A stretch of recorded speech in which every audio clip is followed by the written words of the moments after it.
who has the ability to define an information need and to locate, evaluate, and use that information efficiently and ethically.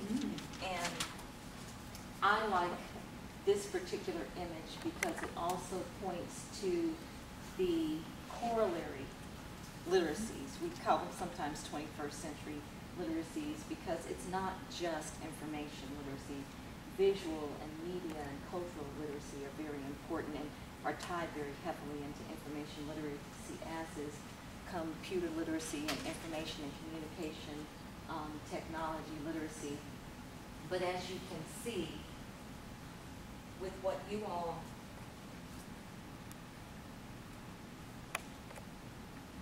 came up with, you have all the components to being able to access critically evaluating information for relevance.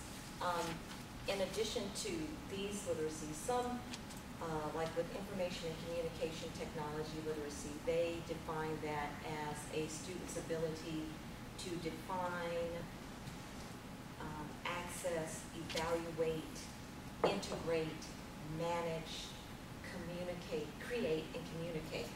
And so, with, reflected within their definition, I see a lot of looking at, where's Sandra's, which you said, synthesis. no, that was Evans. About the information block? Yeah, but she was talking, you were sifting through and integrating information. Yes, sifting through information. And so this integrating and being able to manage information is very important to the process. This creating new knowledge and the idea of synthesis is also very important. You notice the ALA definition talks about not just efficiency, but ethically. And so you all brought out that piece. It is very important that we look at the values and beliefs and look at what's missing. And for me, when I looked at the skepticism, it deals with critical thinking. We'll go to the next slide. But one thing that this definition does not tease out specifically is the idea of communicating and creating information, creating new knowledge, and being able to communicate it successfully. Here, it's kind of encapsulated in this word use, but it really does not hit the mark, and that's why I kind of like the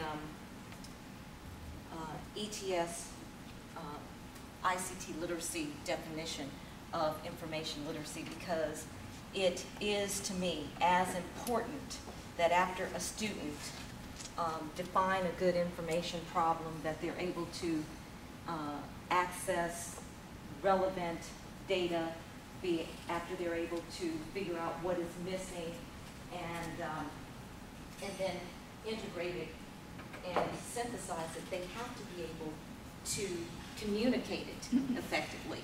And so if they aren't able to do that, then we're still missing a piece of that. And we're going to be looking at an article today by Reed and Starevra, and I really liked this quote from their article about information literacy and critical thinking. I think it was Dorothy, you talked when we first started this morning about the importance of critical thinking, and again, it came out in our pursuit of a good definition of information literacy, the critical piece, the having the skepticism, the really looking at evaluating it is really important. And because she's an English faculty member, and I really like the idea that if you sever information literacy from critical thinking, it just becomes a skill set. And we're talking about trying to engender in students habits of mind. And so, and that is where the lifelong learning can come. If they understand this not as a skill, but as a habit of mind, a framework that can be transferred throughout both their academic career and life experiences as well, whenever they need information. A lot of times I just try to tell students, I had taught a couple of years ago, I taught an undergraduate course in information literacy, and it was sort of this catch-all, because even though it was geared towards freshmen and it was supposed to go in tandem with a freshman seminar course, I had seniors in there who needed, 1 or 2 credits to graduate and that sort of thing. So we kind of had a hodgepodge. But one of the assignments I asked them to do was to just, for 2 days, journal whenever they needed information, or when they had to have information to just make any kind of decision. And it was amazing how much we interact with decision from a very small level to a very large level all day long. That is what we do. We are taking in information, whether it be, we're having a conversation, and so I'm looking at how engaged you are. I am always taking in information, sifting it through, and either making a decision, a choice, or forming some sort of opinion about something. So it's something that human beings do all the time. And so when we didn't have that much information, this process maybe didn't surface in our consciousness as much, but with this glut almost of information, it is very important that they be able to do this successfully and critically. So, any further comments or questions about the definition of information literacy before we go into our next activity? Maybe just one more item for different aspects of it, related to awareness of different types of information, awareness of information creators, because there are the academicians who create articles, and then there are the business world that's trying to sell products and make an enormous profit, and religious groups and so forth. Yes, and that goes into the bias that Tony was talking about, and someone else was, I think, kind of early on this one, talking about values and beliefs. But if the tobacco company issues a report on tobacco, it is so important for them to understand from where this information is coming. In the second video on information literacy through the lens of the student experience, it struck me towards the end, there was a young lady who was sitting there, and she said, I no longer take information kind of at face value, everything that I hear and say.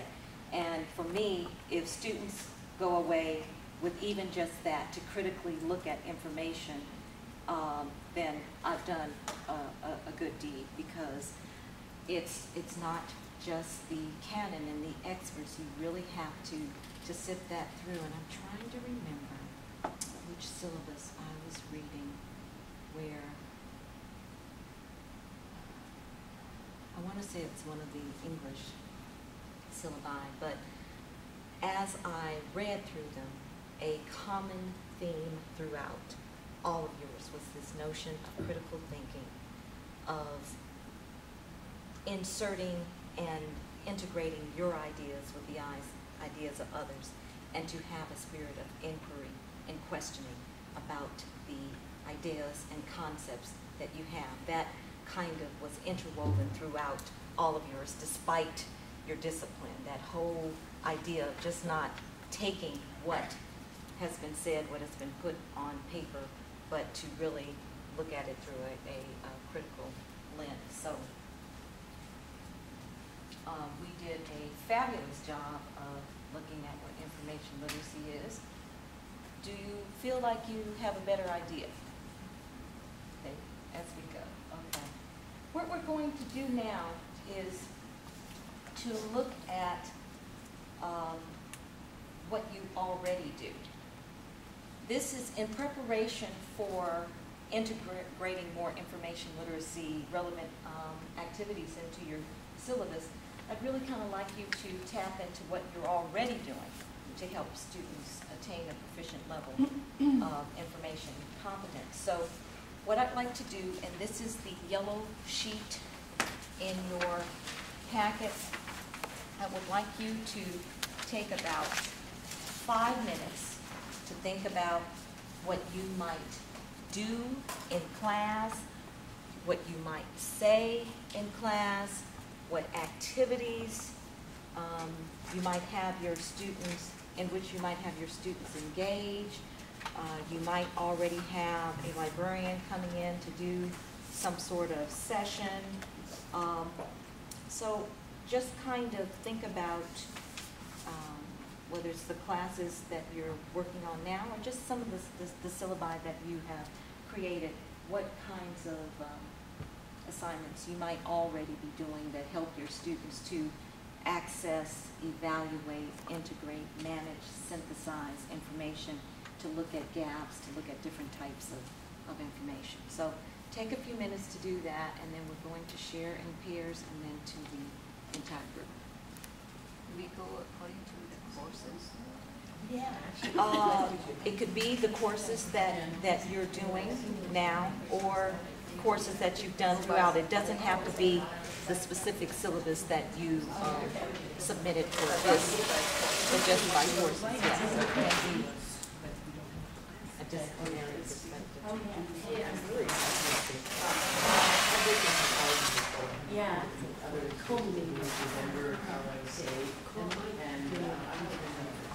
Okay.